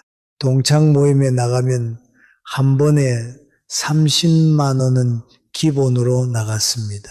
밥과 술과 2차 노래방까지 항상 제가 내게 하셨어요. 장형 돈 많아 보여라는 말 한마디가 좋으셨던 거죠. 그 말이 듣기 좋아서 한 달에 두세 번 모임을 나가셨고 체면 유지비로만 매달 100만 원이 넘게 나갔습니다. 경조사비도 마찬가지였습니다. 5만 원이면 충분한 자리에 10만 원, 10만 원이면 될 자리에 20만 원. 저는 이 정도는 해야지 하시면서요. 어느새 그게 습관이 되었습니다. 옷도 계속 사셨습니다. 같은 옷 두 번 입으면 안 된다는 생각에 모임 나갈 때마다 새 옷을 준비하셨어요. 몇십만 원 하는 셔츠며 외투며 옷장이 점점 채워졌지만 마음은 더 허전해졌습니다. 그렇게 1년이 지나고 체면 유지비로만 500만 원이 나갔습니다. 그런데 정작 본인 병원비는 아깝다고 하셨어요. 정기 건강검진도 미루고 치과 진료도 안 받으셨죠. 혈압이 오르고 당 수치가 올라서 약을 바꿔야 하는 상황이 와도 병원은 망설이셨어요. 돈이 없어서가 아니라 그 돈을 이미 다른 데에 써버렸기 때문입니다. 한번 생각해 보십시오. 정말 소중한 친구라면 여러분이 돈을 쓰지 않아도 함께 하고 싶어 할 겁니다. 술값을 안 낸다고 해서 옷이 작년 거라고 해서 등을 돌리는 사람이라면 그건 친구가 아니라 관계, 소비자일 뿐입니다. 체면을 위해 돈을 쓰는 삶은 잠시 화려할 수는 있어도 오래 가지 못합니다. 일시적인 박수는 줄 수 있어도 그 뒤에 오는 경제적 불안은 무척 오래 갑니다. 진짜 부끄러운 건 남들 앞에서 지갑을 열지 않는 게 아니라 제가 병원비가 없어서 치료를 미루는 그 순간입니다. 그렇다면 60살이 넘어서 우리는 어디에 돈을 써야 할까요? 가장 먼저 떠오르는 건 건강입니다. 건강을 위해 쓰는 돈은 절대 아까운 게 아닙니다. 정기 검진, 치과 치료, 안과 검사, 필요한 약과 치료, 이런 것들에는 절대로 주저하지 마셔야 합니다. 지금 아낀다고 나중에 더 적게 드는 게 아닙니다. 오히려 지금 아끼면 나중에 훨씬 더 큰 돈이 들어가게 됩니다. 실제로 조사에 따르면 65세부터 85세까지 20년 동안 의료비로 평균 3천만 원 이상이 든다고 합니다. 그런데 이 비용 평소에 꾸준히 관리하고 조기 진단만 잘해도 절반으로 줄일 수 있다는 거 아세요? 작은 병일 때 발견해서 치료하면 약값만 들고 끝납니다. 하지만 늦어지면 수술 2번 간병비까지 눈덩이처럼 불어납니다. 그러니 건강을 위한 지출은 비용이 아니라 투자라고 생각하셔야 합니다. 두 번째는 정말로 필요한 생활비에만 돈을 쓰는 겁니다. 주거비, 식비, 교통비, 통신비, 이건 우리가 살아가면서 꼭 필요한 최소한의 항목들이죠. 여기서 중요한 팁 하나를 드릴게요. 매달 고정으로 나가는 비용을 먼저 계산해 보세요. 예를 들어 관리비, 보험료, 휴대폰 요금, 인터넷 요금 같은 것들 말입니다. 이런 건 줄이기 어렵잖아요. 그러니 이걸 먼저 빼고 남은 돈 안에서 그 달의 생활을 설계하셔야 합니다. 많은 분들이 그걸 반대로 하세요. 먼저 쓰고 나서 부족한 부분은 적금이나 예금을 빼냅니다. 그러면 매달 불안해지고 돈 걱정이 끝없이 따라오게 됩니다. 고정비를 기준으로 삶을 설계하면 훨씬 마음이 편해집니다. 돈을 줄이는 게 아니라 삶을 조율하는 겁니다. 그리고 마지막으로 소액이라도 배움과 취미에 투자하셨으면 좋겠습니다. 꼭 비싼 강좌를 듣거나 해외여행을 하라는 게 아닙니다. 조용한 도서관에서 책을 읽고 동네 공원에서 산책을 하고 가까운 복지관에서 봉사 활동을 하는 것. 돈은 거의 들지 않지만 마음은 점점 넓어지고 삶의 질은 놀랄 만큼 좋아집니다. 특히 취미라는 건 늦게 시작해도 전혀 손해가 없습니다. 글을 쓰고 그림을 그리고 손자에게 동화를 읽어주는 것까지도 다 취미입니다. 거기서 오는 자존감과 소속감은 돈으로 살 수 없는 귀한 자산이에요. 이제는 남을 위해 사는 돈보다 나를 위해 쓰는 돈이 많아져야 할 때입니다. 건강을 지키고 삶을 정리하고 마음을 풍요롭게 하는 데 쓰는 돈, 그게 진짜 지혜로운 지출입니다. 남의 눈치 보며 쓴 100만 원보다 나를 위해 쓰는 10,000원이 훨씬 오래 기억에 남습니다. 그리고 그것이 결국 품격 있는 노년을 만들어 줍니다. 여러분의 인생에는 말로 다 하지 못할 시간이 담겨 있습니다. 가족을 위해 아끼고 자식들을 위해 참고 한마디 불평 없이 견디며 살아오셨죠. 누가 몰라줘도 여러분은 스스로 그 수고를 잘 아실 겁니다. 그렇게 오랜 세월 남을 먼저 챙기며 살아오셨다면 이제는 조금 방향을 바꿔도 됩니다. 조금은 나를 먼저 돌보고 조금은 내 삶을 지켜주는데 돈과 시간을 써도 괜찮습니다. 요즘 같은 세상에는 어디에 돈을 쓰느냐보다 어디에 쓰지 않아야 하느냐가 더 중요할 때가 많습니다. 돈도 마음도 한정되어 있는 만큼 흘려보내지 않고 꼭 필요한 곳에 써야 노후가 든든해집니다. 꼭 거창한 변화를 하라는 건 아닙니다. 아주 작은 것부터 해보시면 됩니다. 그동안 미뤘던 건강검진 예약 하나, 매달 빠져나가는 고정비가 어떤 게 있는지 점검해 보는 일, 그리고 하루 10분이라도 오롯이 나만을 위한 시간을 가져보는 것, 그 정도면 충분한 시작입니다. 반대로 더는 체면이나 습관 때문에 의미 없는 지출을 반복할 이유는 없습니다. 남들 눈치 보며 꺼낸 돈이 정작 제가 꼭 필요할 때 없어서 더 힘든 일이 많습니다. 사실 많은 분들이 저는 돈 욕심 없다고 하시지만 돈이라는 건 그냥 욕심의 대상이 아니라 제 삶을 지키는 방패 같은 거예요. 아껴두었던 돈을 어디에 쓰느냐에 따라 노후의 안정감이 완전히 달라집니다. 그동안은 남을 위한 선택이 많았다면 앞으로는 나를 위한 선택도 하셔야 합니다. 그게 이기적인 게 아니라 자신을 아끼는 아주 자연스러운 태도입니다. 무심코 나가는 돈, 그냥 그럴듯해 보여서 쓰는 지출, 그런 것들에 한 번쯤 정말 필요한가 하고 물어보는 습관, 그게 바로 지혜입니다. 지금 이 순간이 여러분 삶의 방향을 살짝 바꾸는 출발점이 되면 좋겠습니다. 누구보다 많이 참고 견뎌오신 여러분이기에 이제는 스스로를 위한 선택을 해도 충분히 괜찮습니다. 그리고 그 작은 변화는 생각보다 더 큰 평온을 여러분께 안겨줄 겁니다. 오늘의 주제에 대한 여러분의 이야기도 궁금합니다.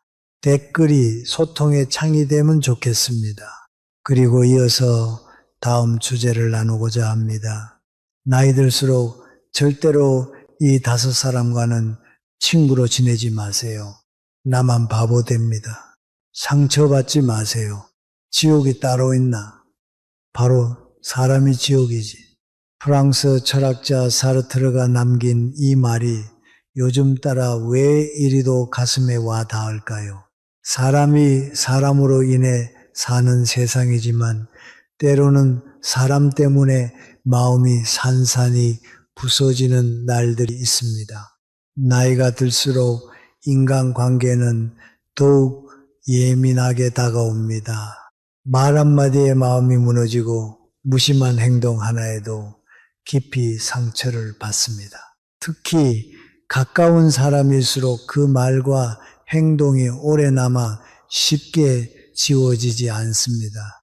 그래서 정작 저를 힘들게 하는 건 낯선 사람이 아니라 가장 가까이에 있는 사람일 때가 많습니다. 더 힘든 건 분명히 저에게 상처를 주는 사람인 줄 알면서도 쉽게 관계를 끊지 못한다는 것입니다. 이 사람 때문에 제가 왜 이렇게 스트레스 받지 싶으면서도 오랜 인연이니까, 가족 같은 사이니까, 예의상이니까 이런 이유들로 계속 만나면서 스스로만 상처받고 지쳐가는 경우가 얼마나 많은지요. 하지만 이제는 진지하게 물어봐야 할 때입니다. 남은 인생을 누구와 함께 할 것인가? 어떤 사람 곁에서 어떤 기분으로 아침을 맞고 저녁을 마무리할 것인가? 사람은 재산이라는 말의 깊은 뜻을 나이 들어서야 비로소 깨닫게 됩니다. 하지만 이 소중한 재산도 잘못 선택하면 독이 되기도 하지요. 평생 든든한 내 편이라 여겼던 사람이 사실은 조금씩 내 기운을 빼앗고 있었다는 것을 어느 날 문득 깨닫는 씁쓸한 순간이 찾아오기도 합니다. 그렇다면 지금이라도 내 인생에 어울리는 사람을 골라서 곁에 둘 수 있는 지혜가 필요합니다.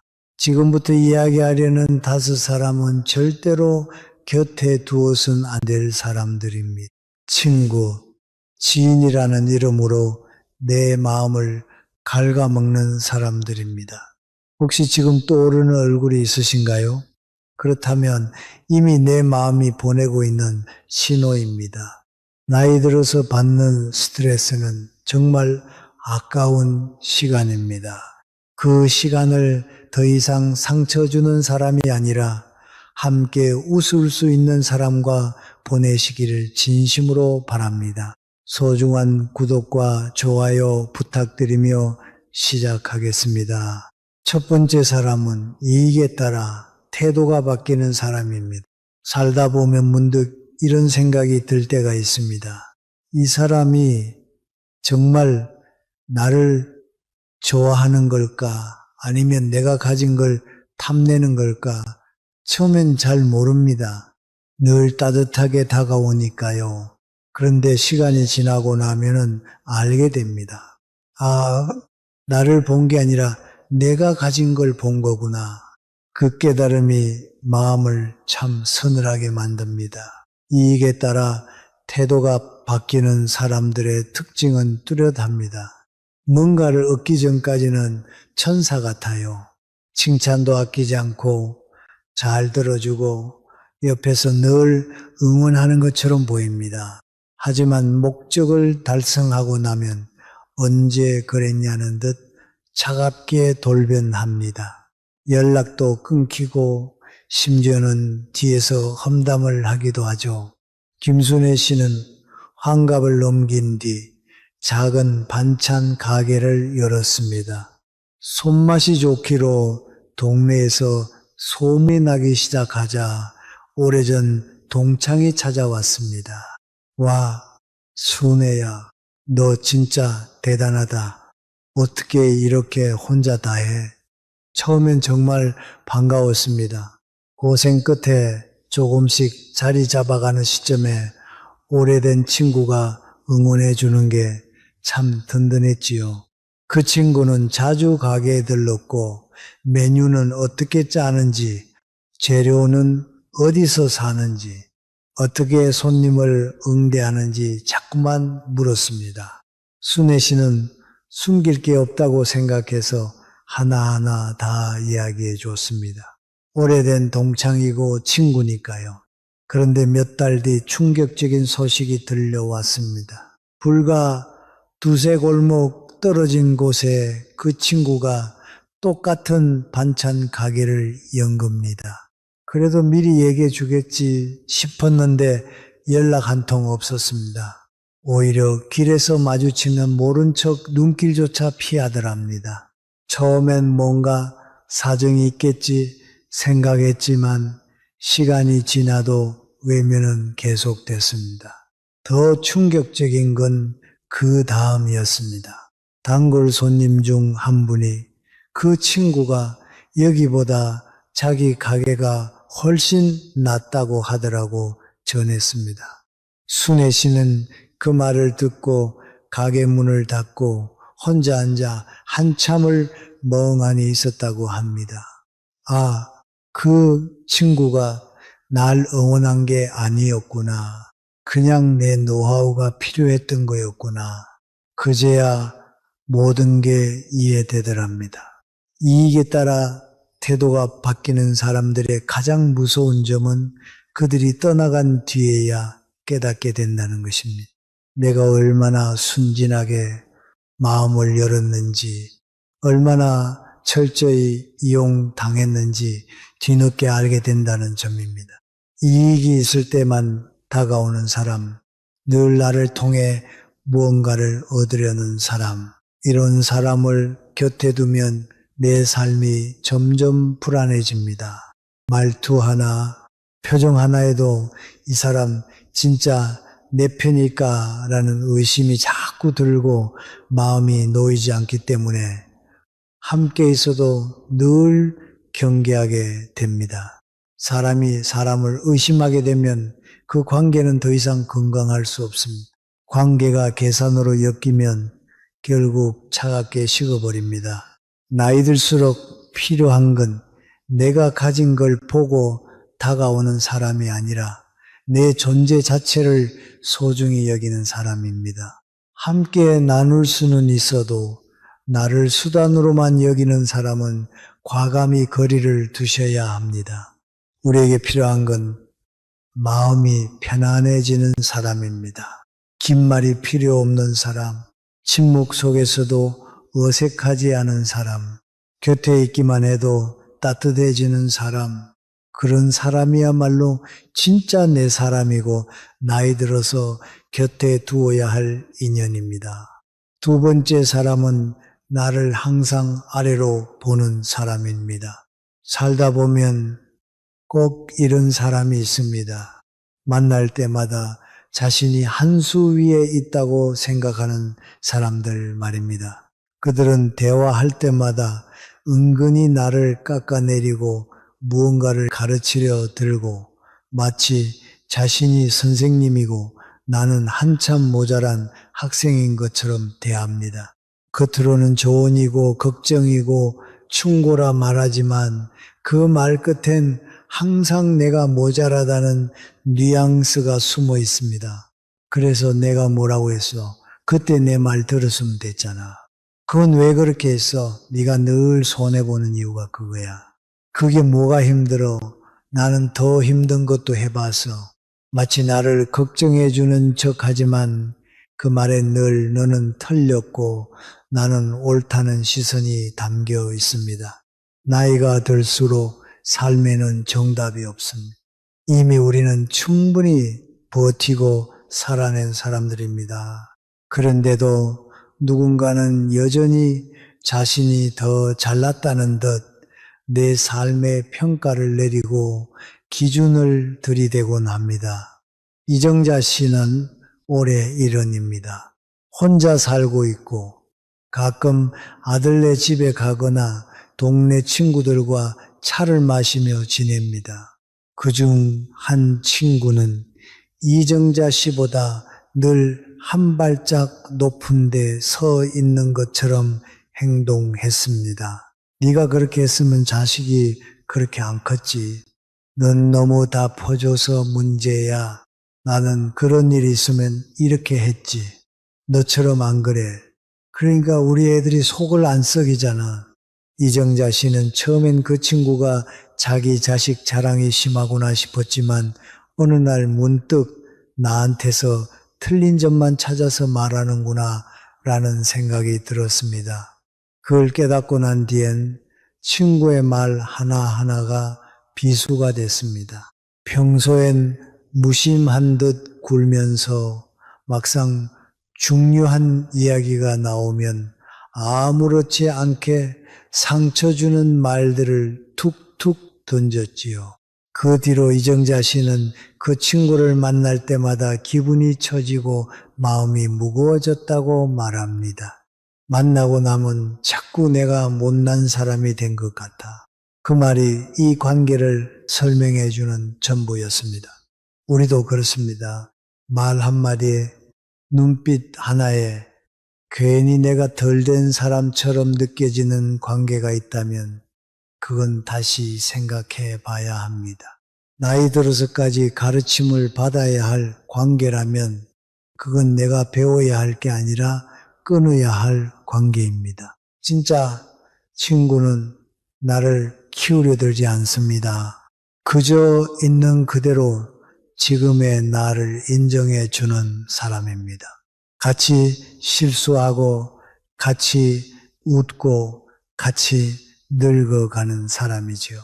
이제는 내 삶에 가르치는 사람보다 들어주는 사람이 필요합니다. 정답을 말하는 사람보다 내 말에 고개 끄덕여주는 사람이 더 소중합니다. 내가 어떤 결정을 해도 그래. 너답다라고 말해주는 사람이 있다면 그 한마디가 삶 전체를 위로하는 말이 됩니다. 세 번째 사람은 늘 불평불만을 쏟아내는 사람입니다. 혹시 이런 사람이 곁에 있으신가요? 만나기만 하면 세상 모든 불만을 쏟아내는 사람 말입니다.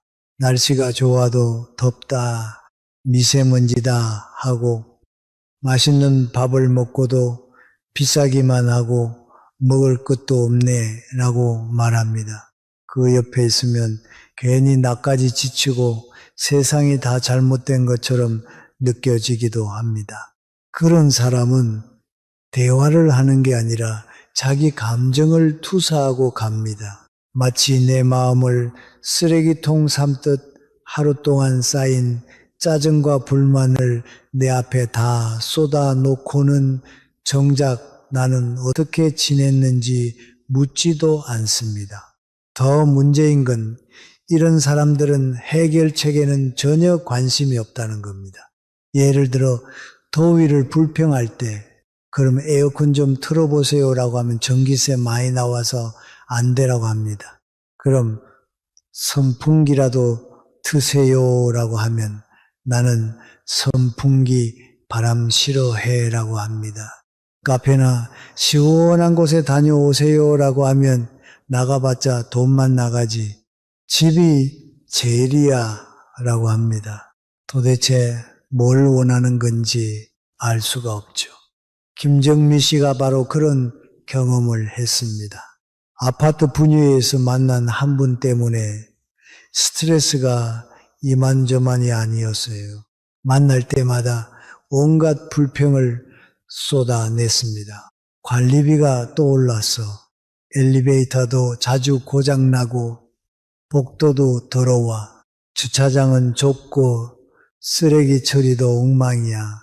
그래서 정미 씨가 분유에서 건의해 보세요라고 했더니 건의해봤자 뭐가 달라져? 관리소장 혼자 결정하는 거 아니야 라고 했습니다. 그럼 입주민 모임에서 얘기해보면 어떨까요? 라고 했더니 사람들 관심 없어.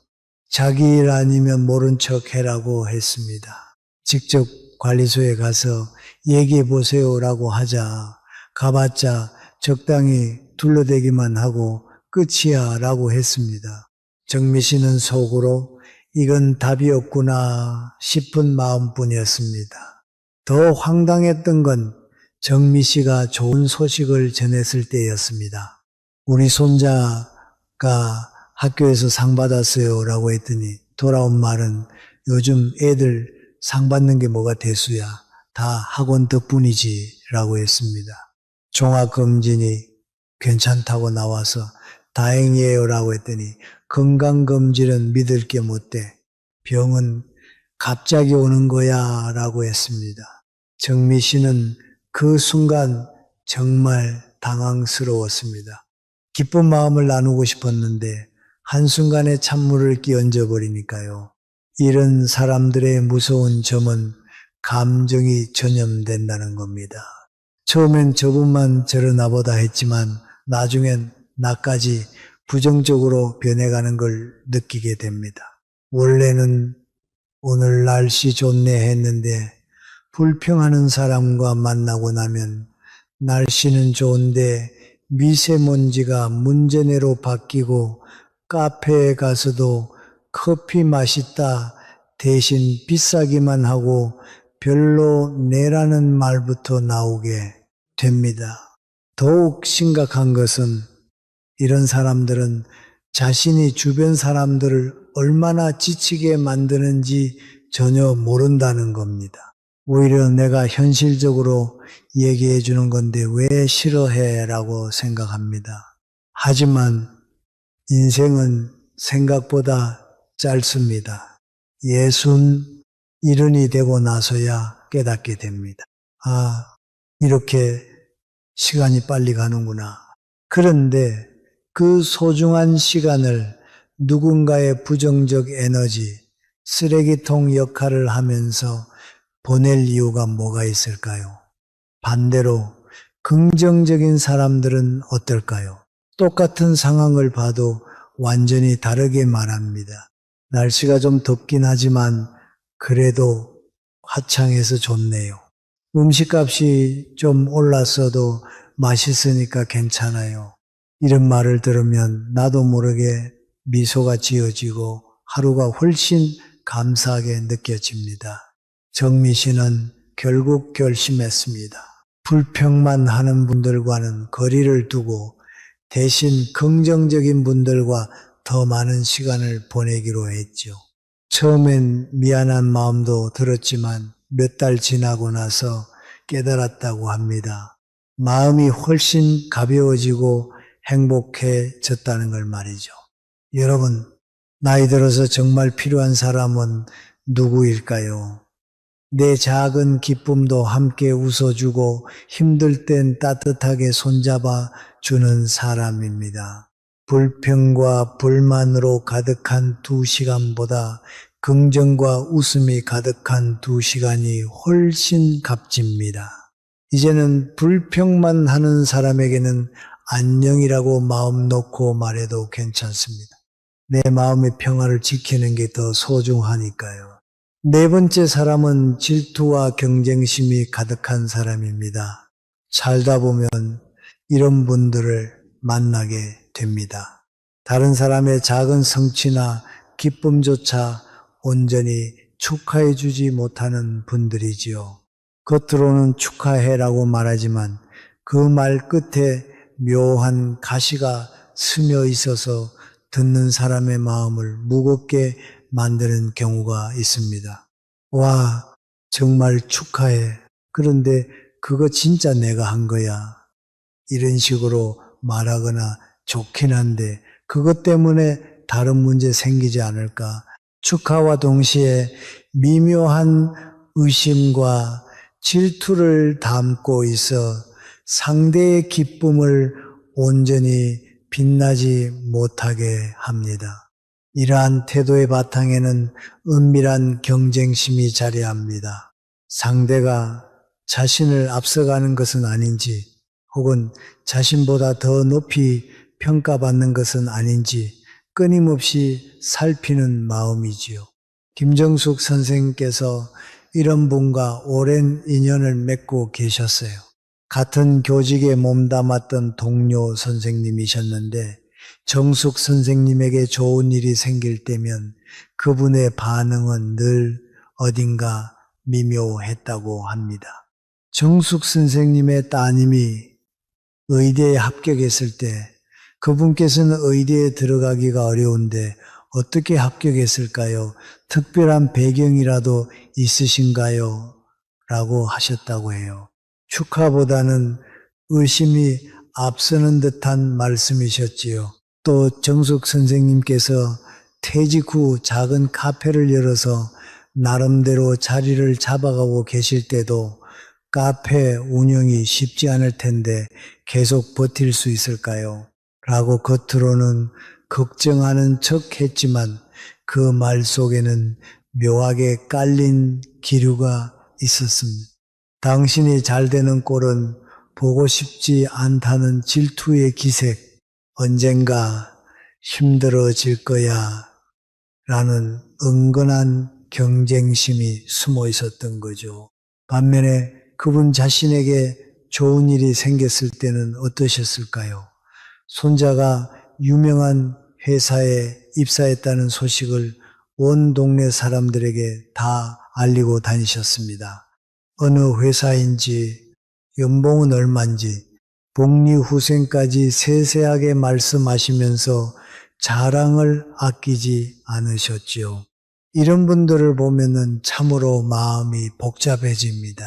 다른 사람의 성공에는 인색하면서 자신의 성공에는 너그러운 이중적인 모습이 안타깝습니다.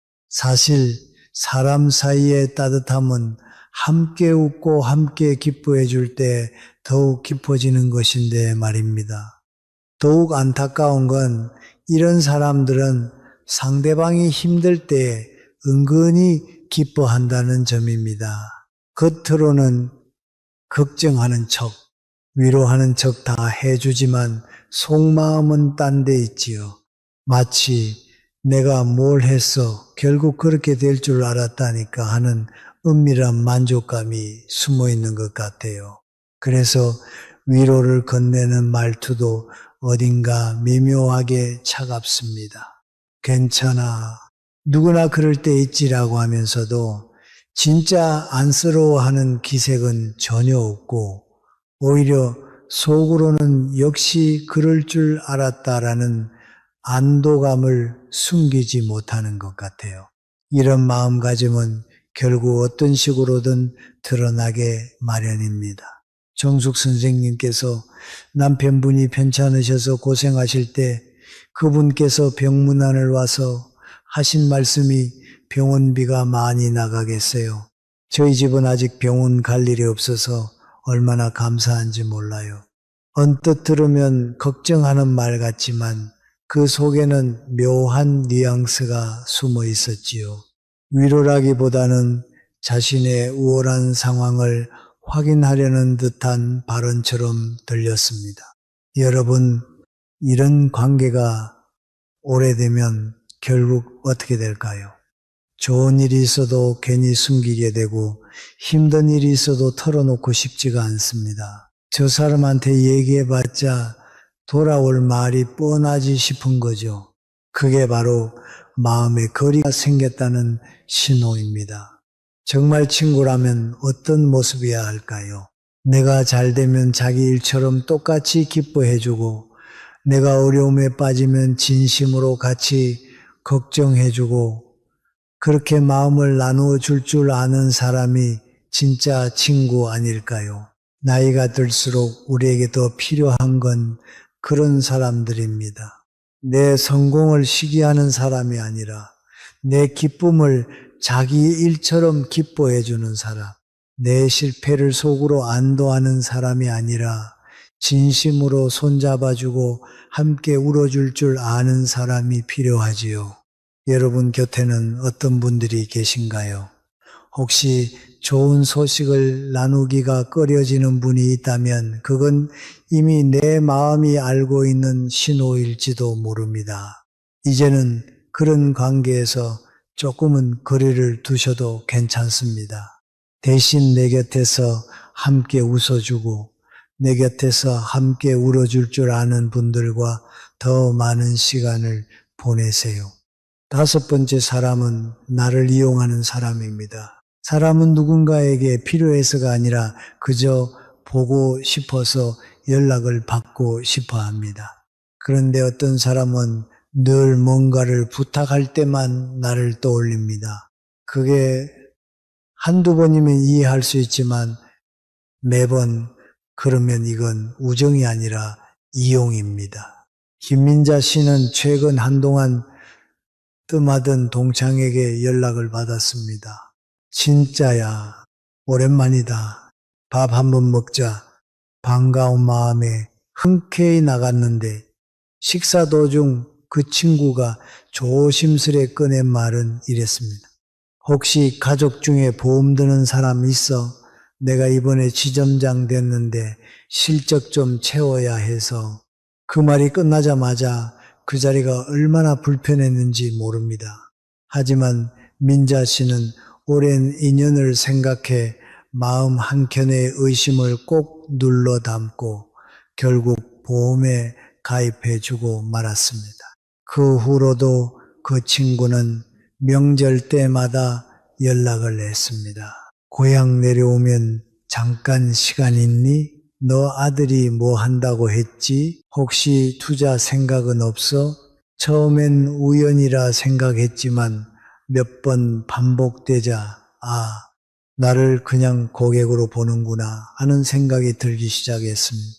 한 번은 민자 씨가 몸이 아파 병원에 입원했을 때도 그 친구에게선 괜찮냐는 전화 한 통 없었습니다. 그러다 대뜸 이번에 실적 마감인데 주변에 한 명만 소개해줘. 그 말이 나왔을 땐 정말 말문이 막혔습니다. 그때 깨달았습니다. 이건 친구가 아니구나.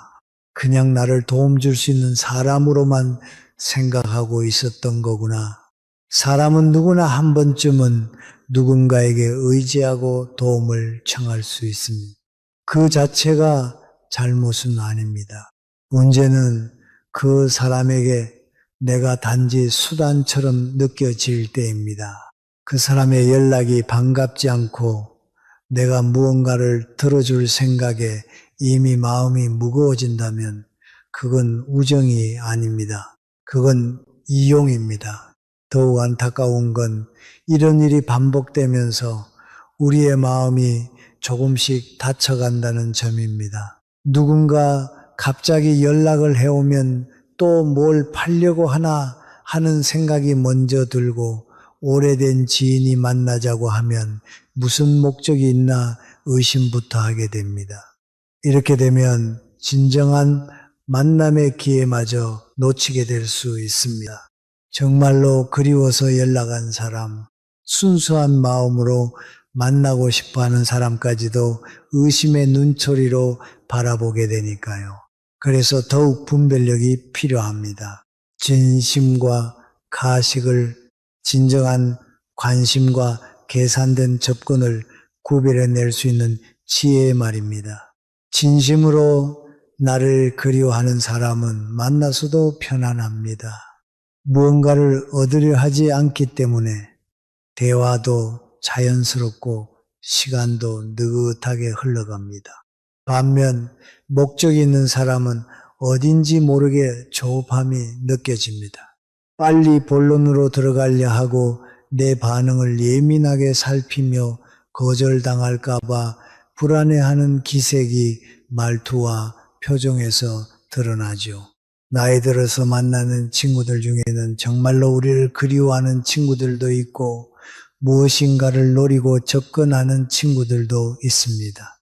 이 둘을 구별하는 것이 우리의 마음을 지키는 첫걸음입니다. 가만히 돌아보면 사람이 남긴 상처보다 사람이 주지 않은 온기가 더 오래 기억에 남는 것 같습니다. 천사 같지만 속내는 계산적인 사람, 나를 깎아내리며 늘 위에서만 바라보던 사람, 나의 불행을 은근히 즐기던 사람, 겉으로는 친구인 척 하면서 속으로는 내 기쁨을 시게 하던 사람, 그리고 필요할 때만 찾아와 나를 소진시키던 사람, 살면서 이런 사람들 곁에 조용히 오래 머문 일이 있었습니다. 정 때문이었고, 의리 때문이었고, 때로는 외로움 때문이었지요. 하지만 시간이 지나고 보니 그런 관계들은 내 삶에 온기를 남겨주지 않았습니다. 오히려 내 마음을 무디게 만들고 나를 나답지 못하게 했습니다. 웃고 있어도 웃는 게 아니었고 함께 있어도 마음은 늘 조금씩 멀어지고 있었지요. 나이가 들수록 깨닫게 되는 진실이 하나 있습니다. 시간은 정말로 소중하다는 것입니다. 그리고 그 시간을 누구와 함께 보내느냐가 내 인생의 질을 결정한다는 사실입니다. 젊을 땐 이런 생각을 했습니다. 언젠가는 변하겠지. 오래 알고 지낸 사이인데 어떻게 끊어. 정이 있는데 그럴 수 있나. 하지만 이제는 알게 되었습니다. 사람은 쉽게 변하지 않는다는 것. 오히려 나이가 들수록 그 사람의 본성이 더 뚜렷하게 드러난다는 것을요. 그러니 더 이상 미련을 갖지 않아도 됩니다. 나를 힘들게 하는 사람과 거리를 두는 건 배신이 아닙니다. 오히려 나 자신에 대한 사랑이고 남은 인생에 대한 지혜로운 선택입니다. 우리는 나이가 들수록 얼마나 많은 사람과 지내는가 보다 누구와 함께 시간을 나누는가가 더 중요해집니다. 마음을 편하게 해주는 사람, 내가 어떤 모습이든 그대로 봐주는 사람, 굳이 말하지 않아도 눈빛 하나로 안부를 전하는 사람, 그런 사람은 많을 필요가 없습니다. 한두 명이면 충분합니다. 살다 보면 알게 됩니다. 내가 소중히 여겨야 할 사람은 내 기쁨을 자기 일처럼 기뻐해 주는 사람, 내 아픔 앞에서는 진심으로 손잡아 주는 사람이라는 것을 말입니다. 그런 이들과 함께 할 때 내 존재가 조금씩 살아납니다. 그 앞에서는 꾸밀 필요도 없고 침묵마저도 편안해집니다. 그러니 이제는 선택해야 합니다. 추억에만 매달리는 관계보다 지금 내 마음을 편안하게 해주는 관계를 의리라는 이름으로 나를 소모시키는 관계보다 서로를 지켜주는 관계를 택해야 합니다. 좋은 사람들과 함께하는 하루, 1시간이 나쁜 사람들과 함께하는 하루, 10시간보다 훨씬 더 값지고 의미 있습니다. 오늘 이야기가 여러분께 작은 도움이라도 되었기를 바라며 앞으로도 여러분의 건강과 행복을 진심으로 응원하겠습니다. 오늘 영상 끝까지 함께 해주셔서 감사합니다. 항상 만복이 깃드시길